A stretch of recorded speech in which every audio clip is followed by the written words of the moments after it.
নমস্কার, আমি সঞ্জীব। আজকে আমি সাধারণত কালো চশমা পরে ভিডিও করি না। আজকে যে কারণে কালো চশমা পরে ভিডিও করলাম সেই কারণটাকে বলে নিই, তারপরে আমি মূল বিষয়ে যাব। আজকে সকালবেলা আমি যখন ঘুমাচ্ছিলাম, আমার ছোট ছেলে, যার বয়স 2 হয়নি এখনও, মানে 2 বছর হয়নি, সে হরলিক্স খেয়ে এসে আমার চোখের মধ্যে একটা ঘুষি মেরেছে। আমার চোখটা লাল হয়ে ফুলে উঠেছে। সেই লাল চোখ নিয়ে আমি যদি ভিডিও করি, ভিডিওটা খারাপ লাগবে দেখতে। তাই হরলিক্স খাওয়া ছেলের ঘুষি খেয়ে চোখ যখন আমার লাল হলো, আমি কালো চশমা দিয়ে চোখ ঢেকে ভিডিও করতে এলাম। নমস্কার বন্ধুরা, আপনারা দেখছেন Sanjeev with live YouTube channel. এই ইউটিউব চ্যানেলের ভিডিও সঙ্গে থাকুন, নতুন নতুন ভিডিও দেখুন, ভিডিও পাবেন। আমি যখন হরলিক্স খাওয়া ছেলের ঘুষি খেলাম, তার মানে আজকের ভিডিওর বিষয় কোন দিকে যাচ্ছে আপনারা বুঝতেই পারছেন। যাই হোক, ঘটনাচক্রে ঘুষিটা তো খেয়ে গেলাম। আমার ছেলে 2 বছরও যার হয়নি, সে হরলিক্স খেয়ে এসে আমাকে ঘুষি মেরেছে। সাম্প্রতিককালে রাজ্যের এক বিধায়ক তার অভিনয় জীবনে হরলিক্স চেটে চেটে খেয়েছিলেন, কিন্তু জানি না হরলিক্স চেটে চেটে খেয়ে তার গায়ে এত ক্ষমতা বা শক্তি বা কোথা থেকে তিনি এতটা বলীয়ান হলেন যে তিনি তার বিধায়ক সত্তাকে ভুলে গিয়ে সম্পূর্ণ নায়ক সত্তায় এসে নিজের অস্তিত্বের প্রকাশ ঘটালেন। তিনি এমন একজন নায়ক যে একটা সময় সত্যজিৎ রায় তাকে অ্যাসিস্ট করেছিলেন। আমরা ভিডিওর ক্লিপিংস অনেক সময় দেখি, বেট্টু তুমি এগিয়ে যাও, তুমি কি দেখতে পাচ্ছ?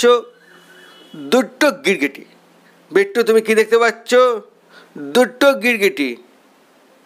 এরকম ধরনের ক্লিপিংস দিয়েছে। অর্থাৎ যে মানুষটার গ্রুমিং এত বড় বড় মানুষের সাথে হয়েছে, সত্যজিৎ রায়, রঞ্জিত মল্লিক, আরও কথিত যশা নায়কদের সাথে হয়েছে, তিনি মেজাজ হারাচ্ছেন। কেন মেজাজ হারাচ্ছেন? তার মেজাজ হারানোটাই স্বাভাবিক। মনে রাখতে হবে, তিনি চণ্ডীপুরের বিধায়ক। কেন চণ্ডীপুরের বিধায়ক? তৃণমূল কংগ্রেস টিকিট দিয়েছিল বলেই তো তিনি চণ্ডীপুরের বিধায়ক।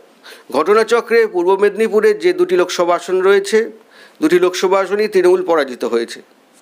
স্বাভাবিকভাবেই চণ্ডীপুরের বিধায়কের মাথা গরম থাকবে, হয়তো তাই ছিল। সেই রাগের বহিঃপ্রকাশই ঘটে গেল হয়তো নিউ টাউনের হোটেল মালিকের শরীরের উপর দিয়ে। কিন্তু যে ঘটনা ঘটেছে এটা অনভিপ্রেত। এই ঘটনা না ঘটলেই ভালো হতো। কোনো বিধায়ক যদি সরাসরি কারোর গায়ে হাত তোলেন বা আইন হাতে তুলে নেন, তাহলে সমাজের কাছে যে ভুল বার্তা যায়, সেই বার্তা যা যাওয়ার তা পৌঁছে গেছে।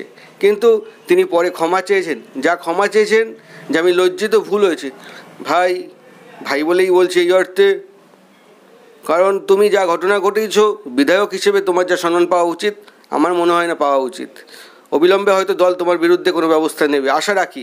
কারণ অভিষেকবাবু যেভাবে দলটা পরিচালনা করেন, যে স্বচ্ছ ভাবমূর্তি নিয়ে, তাতে তোমার শাস্তি হওয়া উচিত। যাই হোক, যে কাজটা করেছেন আপনি, চণ্ডীপুরের বিধায়ক সোহম চক্রবর্তী, তাতে তিনি অপরাধী। তিনি যদি ক্ষমা চেয়ে থাকেন, সেটা সাময়িক, তাৎক্ষণিক। কিন্তু যে ঘটনাটা ঘটল, যেভাবে তার বিধায়ক সত্তার দিকে বারবার আঙুল উঠছে, তাতে তিনি শুধু অপমানিত হচ্ছেন না, তার রাজনৈতিক যে দল, তার দিকেও আঙুল তোলা হচ্ছে। তাহলে একটা বিধায়কের জন্য দল যখন কালিমা লিপ্ত হয়, তাহলে দলকে আরও সাবধানী হতে হবে।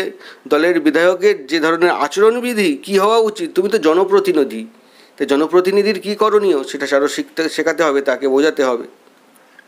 কিন্তু এখানে আবার সোহম চক্রবর্তী বা অভিনেতা বিট্টু বা সোহমের কোনো দোষ নেই। কেন নেই জানেন? কারণ রাজনৈতিক পরিচালনকর্তা যারা বা রাজনৈতিক দলের নেতা বা নেত্রী বা শীর্ষস্থানীয় যারা, তারা কিন্তু কখনোই চায় না নতুন করে জনমানস থেকে উঠে আসা আরেকটা নেতার জন্ম হোক। কারণ যদি তৈরি হয়, তাহলে যারা এখন দল পরিচালনার দায়িত্বে রয়েছে, তাদের সিংহাসনটা টানাটানি হবে। তাই তারা খুব অল্প সময়ের মধ্যে, শর্ট টাইমের মধ্যে ভোট ক্যাচার খুঁজে বেড়ান, বা ভোট অবলীলায় জিতে যাওয়া যায় এমন কোনো মানুষ খুঁজে বেড়ান। তার জন্যই এই ভোটের রাজনীতিতে অভিনেতা অভিনেত্রীদের অনুপ্রবেশ ঘটেছে।